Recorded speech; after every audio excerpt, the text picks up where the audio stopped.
må denne plads nu være slået fast som en ritualplads. Troldmændene kommer tilbage. Det vil sige, hvis I begynder at bryde cirklen nu, den store cirkel, så er det, at vi starter forfra, hver gang den bliver brudt.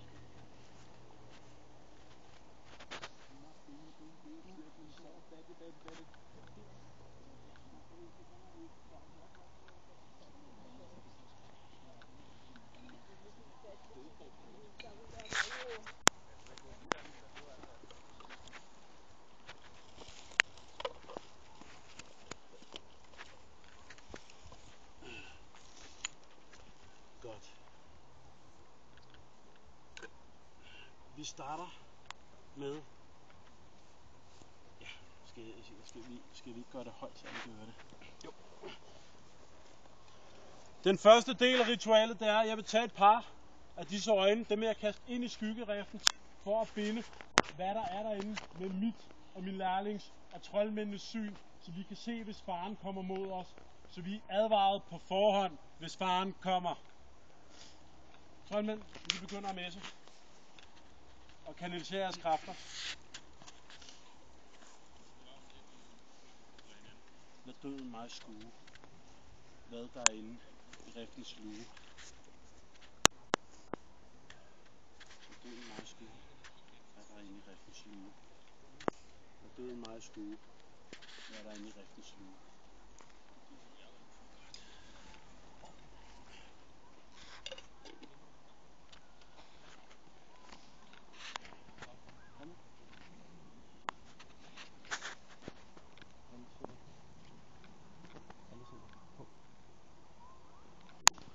Det er mit syn med jer. Det er mit syn deles med jer, om hvad der er i ringen. Hvis faren kommer, lad os da blive advaret. Jeg trækker kraft.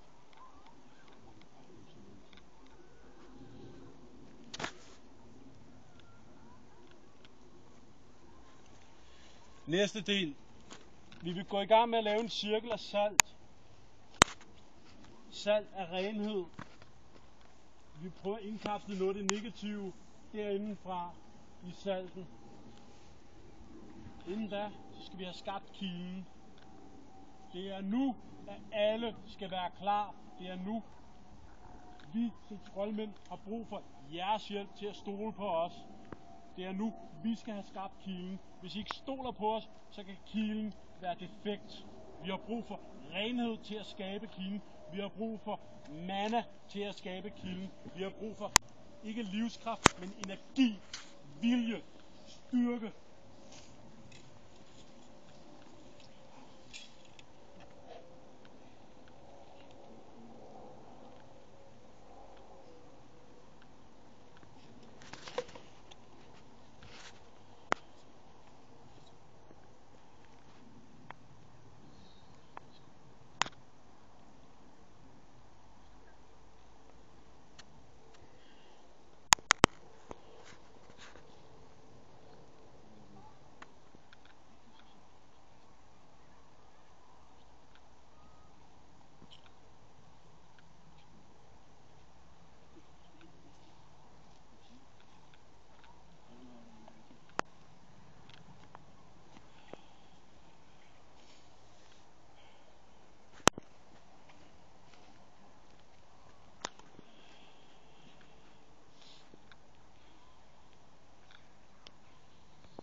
Elev, jeg tager din livskraft. Jeg efterlader dig med en lille del tilbage, så du ikke er død.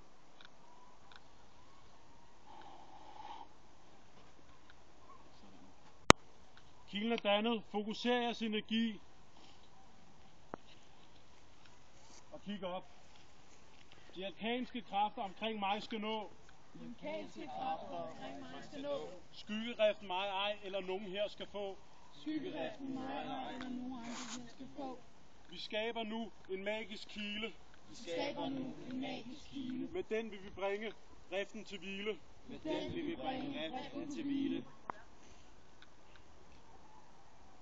Stabiliserer du elementer, så går vi i gang.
jeg skal være.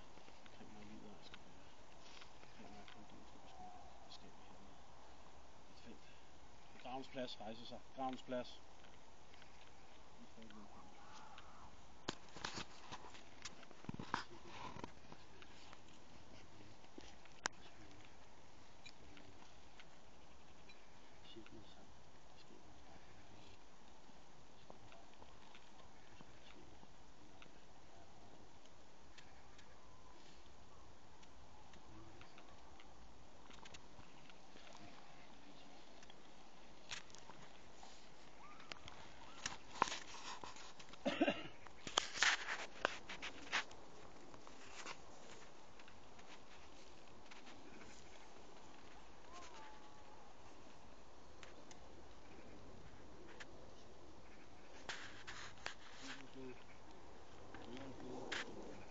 På vindens række, på jordens række, på vindens energi, jeg slår sammen der forhindrer driftens magi.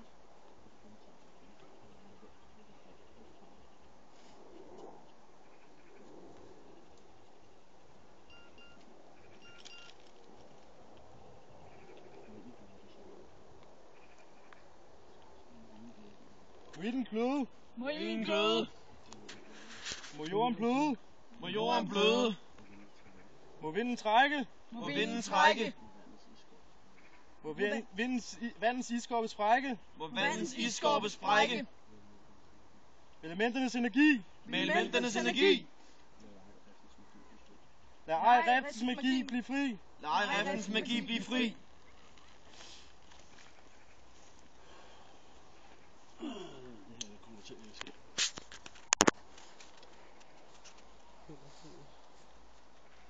Hvorfor lægger vi det på hænderne? For vi udsætter herfra. Hvorfor lægger vi det på fødderne? For at forene os med gruppen. Hvor er det sidste sted, vi lægger det? På selve gravsplads. Hvorfor lægger vi det på gravens plads? For at forstærke den. Sand fra Sardinske ørken, jeg lægger dig til dette sted. Sand fra den Sardinske ørken, skab gravens plads, gør den større og stærkere. Sand fra den Sardinske ørken er med til at lukke denne riften. Sand fra den Sardinske, hjælp os. Hvorfor lægger vi det på vores hænder? Fordi det er der, vi udsætter fra. Hvorfor lægger vi det på vores fødder? Fordi det er der, vi trækker fra.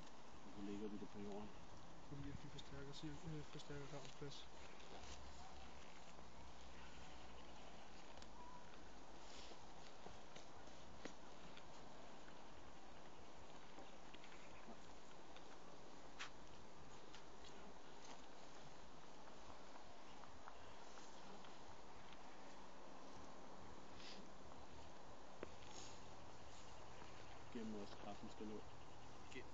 Gennem os, kraften skal nå. Gennem os, kraften skal nå. Gennem os, kraften skal nå. Riften ej, skal også den skal få.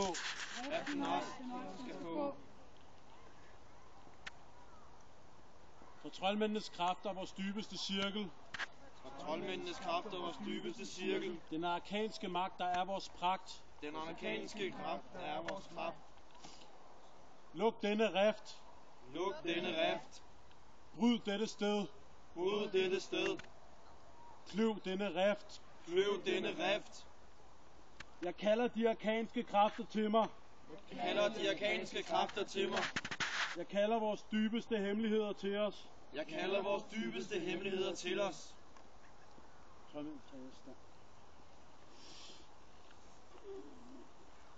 Træk magien til jer. Form magien. Send den!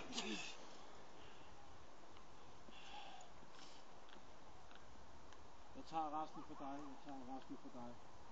Jeg bruger en lille del af dit liv. Jeg bruger en lille del af dit liv. Jeg bruger en lille del af dit liv. Og jeg bruger en del af mit liv på at forstærke kilden.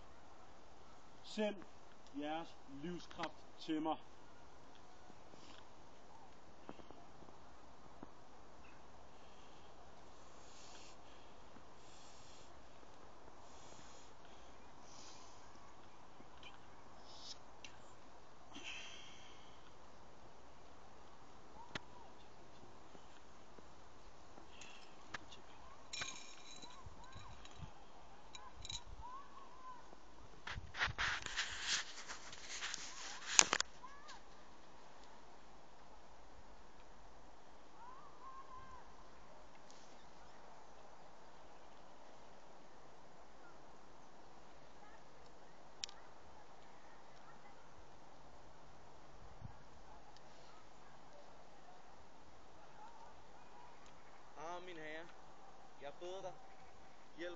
din tilbeder i denne stund.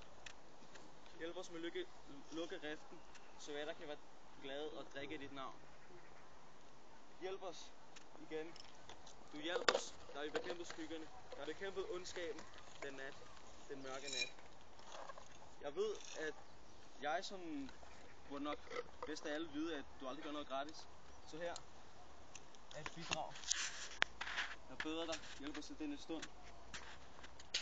Min herre. Min herre. Du er lykkens mester. Du er lykkens mester. Du er pengenes herre. Du er pengenes herre. Du er frihedens smed. Du er frihedens smed. Og lykkens fader. Og lykkens fader. Hjælp os i denne stund. Hjælp os i denne stund. Luk riften. Luk riften. Velsigne jer alle sammen.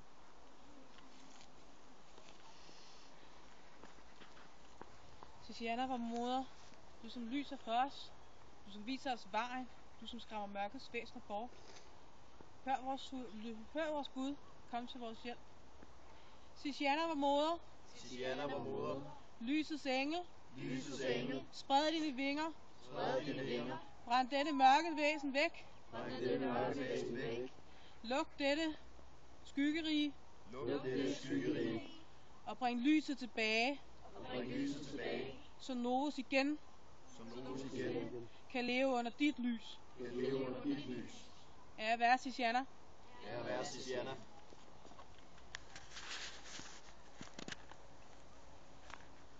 Rina, du der er magiens moder, du der værner om vores familie, og du der giver os frugtbarhedens gaver. Jeg beder dig, lad det magiske vinde strømme her igennem, så vi til sammen kan lukke denne skyggerift. Rina, magiens moder. Rina, magiens moder. Frugtbarhedens moder. Frugtbarhedens moder.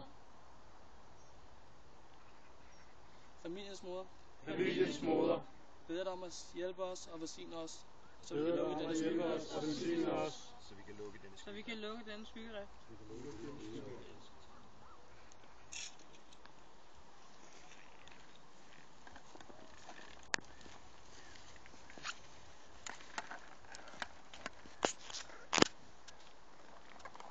Nima, vor herre, dine tro tjenere, Nima, min herre, vi dine tro tjenere står her i dag, som det skjold og det sværd, som du har skabt, for at løse Novus for den skyggerift, som er blevet åbnet her af kættere. Vi, dine sande troende, står her igen, som vi gjorde den mørke nat, da den var blevet skabt. Derfor, vor herre, beder vi dig lytte til vor bøn. Herre Nima, Herre Nima, du skaber og nier ham. du skaber og nier ham. Solens Gud, Solens Gud, du der står for orden du der står for orden i en verden af kaos. i en verden af kaos. Vi beder dig sende Vi beder dig sende dit lysets krigere de lysets krigere til at bekæmpe det onde, til at bekæmpe det onde, der fra skyggeriften kommer. når skyggeriften kommer. Herre Nima er prisværdig. Pris Herre Nima. Ære være Nima! Træk jeres kræfter til. Hæv dem stille og roligt op på jorden.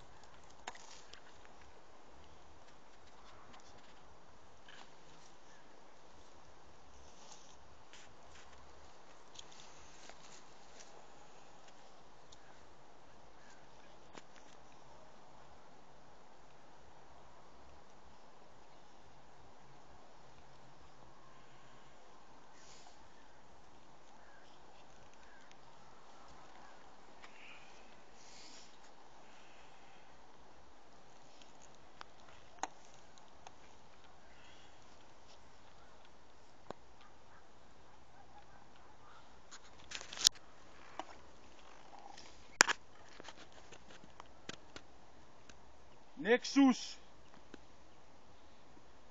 Nexus. Magi er på vej. Magi er på vej, For det skal tilhøre dig. for det skal tilhøre Og i dig, det magiske rige. og i det magiske rige, For evigt skal blive. for evigt skal blive. Ved denne pagt, der står ved magt. Denne magt, der står ved magt, Ved at have en lås som gave. vil jeg have en lås som gave. Arkanske forkynder. Arkanske forkynder, Du bærende nøglen. du bærer nøglen. Forsejl dette sted. Forsejl denne rift. Forsejl dette sted, forsejl denne ret. Som cirkens vilje skal det ske. Som sjælens vilje skal det ske. Luk skyggernes ve. Luk skyggernes ve.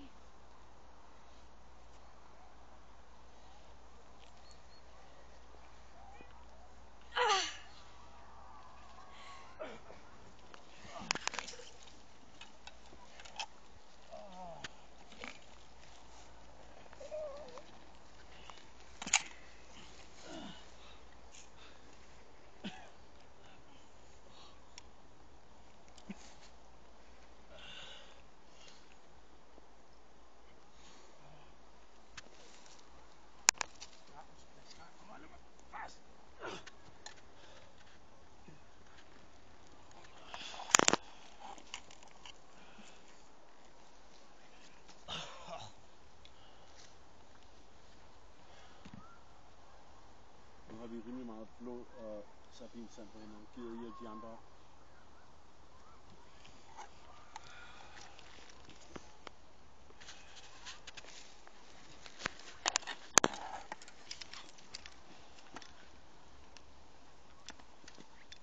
En modig mand. En modig mand. Ikke fra ydercirklen, fra indercirklen. Altså en indenfra her. Vil du, eller skal jeg, Svend? Ja, det er en selv. Du skal opfra dig selv. Ikke i form af, at du skal. Men om lidt lader vi dig gå gennem kilen. Hvis riften er der, Så kommer jeg ikke tilbage. Det er så sender vi al den kraft, vi kan for at hive dig tilbage. Men er kraften lukket, går du igennem. Herrene med mig. Giv mig vælte! Giv mig vælte! Troldmænd, fokuser jeres energi omkring Svend. Beskyt ham med jeres kræfter. Arkanist, beskyt ham.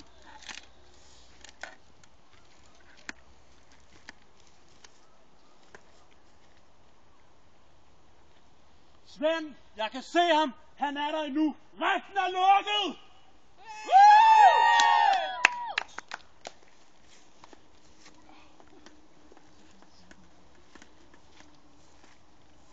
Jamen, jeg kan ikke...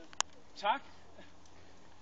Jeg glæder mig til at få en god nats søvn. Jeg takker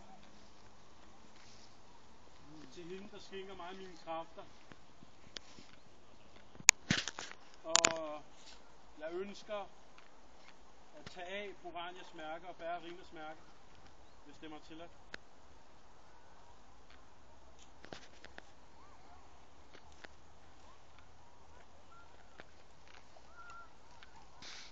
Du kan være vagt over det. Jeg bærer Rinas mærke fremover.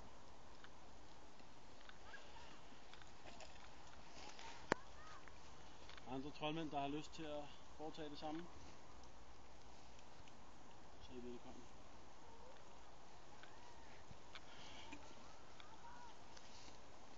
Til alle jer rundt om. Jeg kan kun sige tak.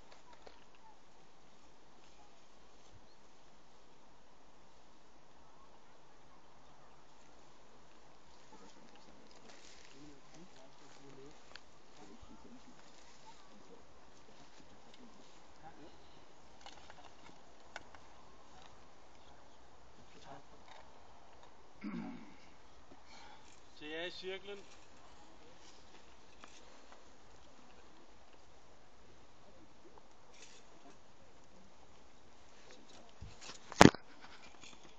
var også på tide, at lyset begyndte at arbejde i samme retning.